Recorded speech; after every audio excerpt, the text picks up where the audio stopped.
Morning guys, how's everyone doing? So as you know, I'm away at the moment. I'm away for the next few days. I'm kind of coming to the end of my coaching training, and part of what I'm going to be doing as a coach, hopefully at some point, is helping people develop their self-worth, their confidence.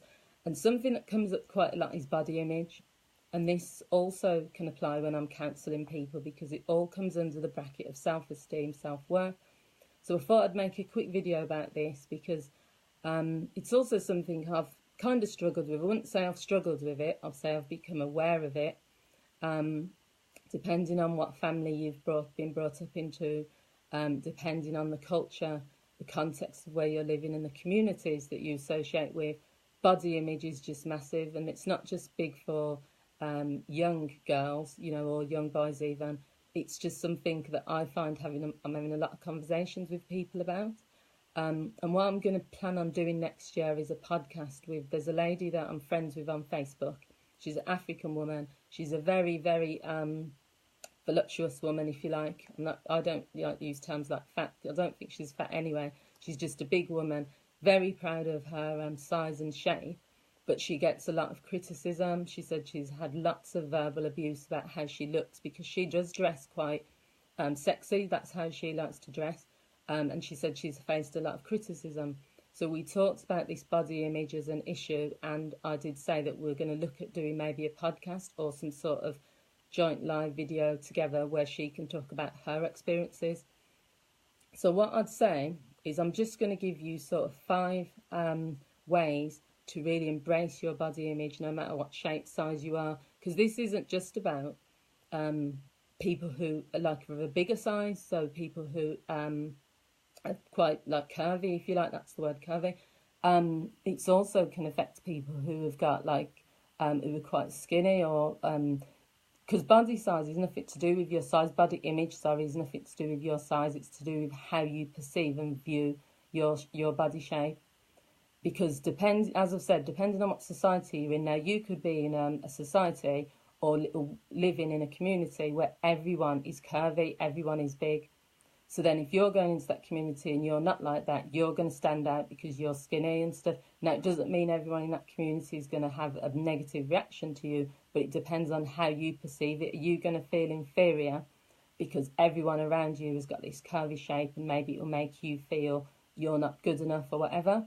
Or are you going to just embrace the fact that they're who they are and you're who you are?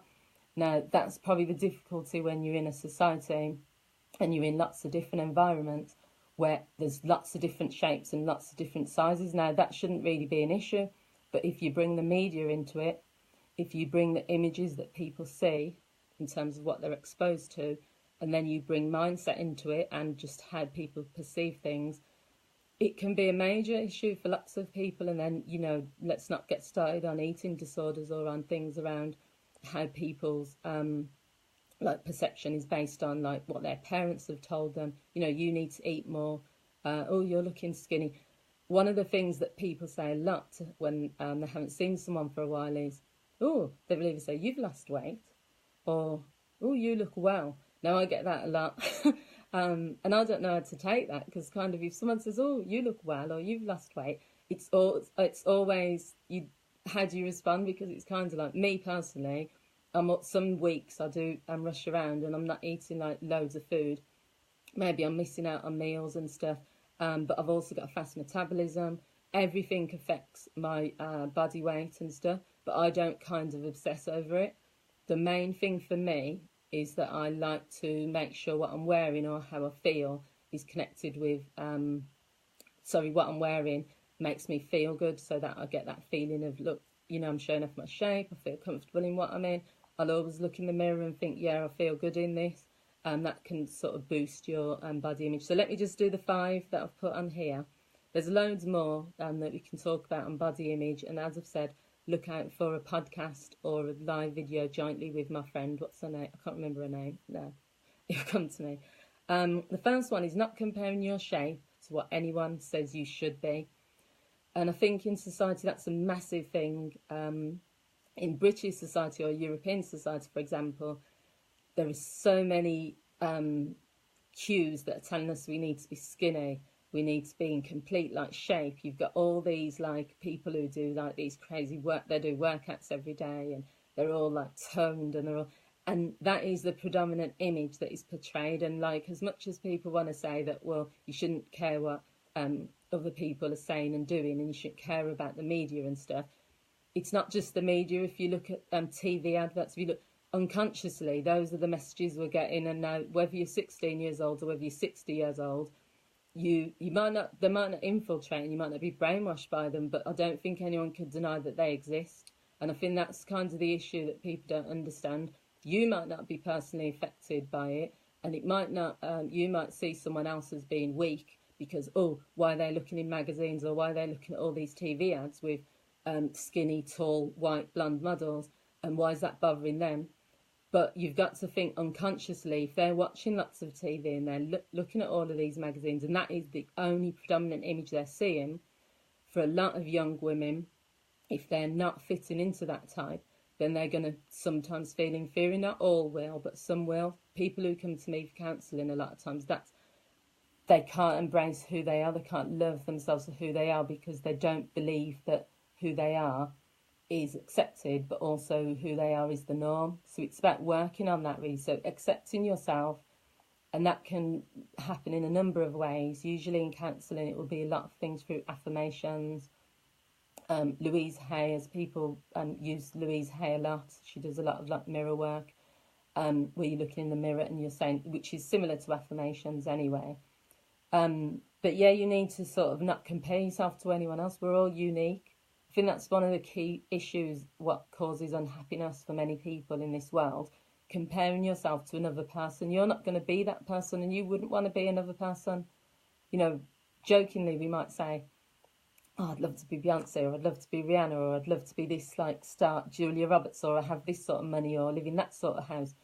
But if someone said to you, you can actually do that, you can switch your whole life and become them, how many people would realistically do it? There's people going to be saying, yeah, I would. You're not going, because they're living their life, that's their journey, that's their path, that's who they were born to be. You're living yours, so it's about not comparing yourself to others. I'm going off track now because it's about body image. The second thing is to just get comfortable being naked.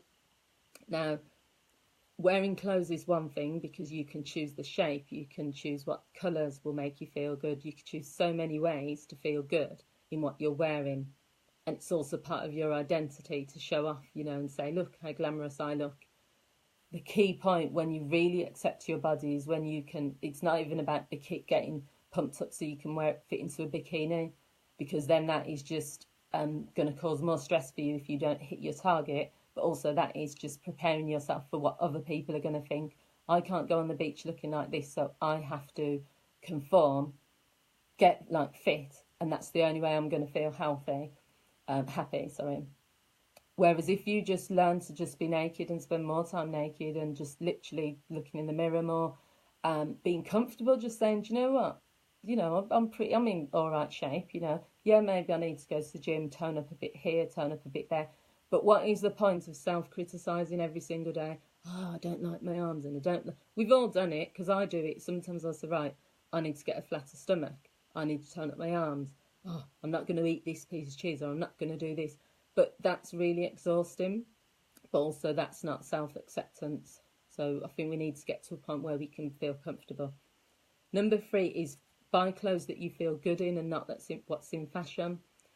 There are too many, similar to the adverts, there are too many people and too many adverts and too much messages telling you what looks good. Oh, this colour suits good on you. Oh, if you wear red, you'll attract men. Oh, this is the latest fashion, this will make you feel fashionable. It's all just a sales ploy. Wear what you feel comfortable in. Now, I've done videos on presentation, and when I set up my coaching page, I will have more videos around, you know, dressing to impress and that sort of thing. So I'm not saying not to make an effort, because I think people should make an effort, but don't feel pressured into, you know, wearing stuff because it says, oh, in 2017 summer, this is what everyone should wear, flowery stuff. Look how many like things have come out, floral patterns. I don't know, there's been fashions over the years. Now I'm someone that will go into a shop, try something on, regardless of whether it's in fashion or not. If that doesn't look good on me, I'm not buying it. If I don't feel good in it, I'm not buying it. I don't care if like 20 magazines tell you it's the latest thing. Wear what you feel good in. Number 4, there's only 2 more to go, is it's about how conversations we have with other women and conversations we listen to and absorb from other men. So if you're a woman and all you're surrounded with, whether that's on social media or in person, is men saying that you're not sexy enough, oh, why don't tight, short dresses are what makes a woman sexy? And if that's what you believe, and that's the only message you hear around you, but also you absorb that, then you're going to that's going to affect your body image. Because what if short, tight dresses is not what you want to wear, but also short, tight dresses might not be what suits you or what you feel comfortable in. But therefore, if you just go with the message, if I don't wear this, like, then men are not going to find me attractive, then you're going to be in this really dangerous cycle, which I see constantly with women, where they're not wanting to pose certain pictures or post certain pictures on social media or whatever. It's not really them at all, outside of like the posting of those pics. They don't wear stuff like that, but they feel that that's what they've got to portray, because I'm only going to be accepted if I do the portray my body in a certain way. And that's like a really dangerous path to go down. Really not dangerous, it's harmful, because psychologically you're doing 2 different things. What you're presenting is not really who you are or want to be. And the final one is just how you stand, how you feel, own it. And what I mean about that is just be confident enough to be you when it comes to your body image. Who cares if like certain people say that, oh, your bum is too big, or your bum is flat, you need to get implants, or you need to be more like, I don't know, this person or that person. Or you have to develop a confident body image, but it has to come from you, and you have to stand in your truth. You have to say, right, regardless of what that person down the road looks like, or regardless of if all of these women are looking at me in a weird way, I'm not going to change who I am. If I don't want to wear false nails, that's a good example, because I always keep my nails flat.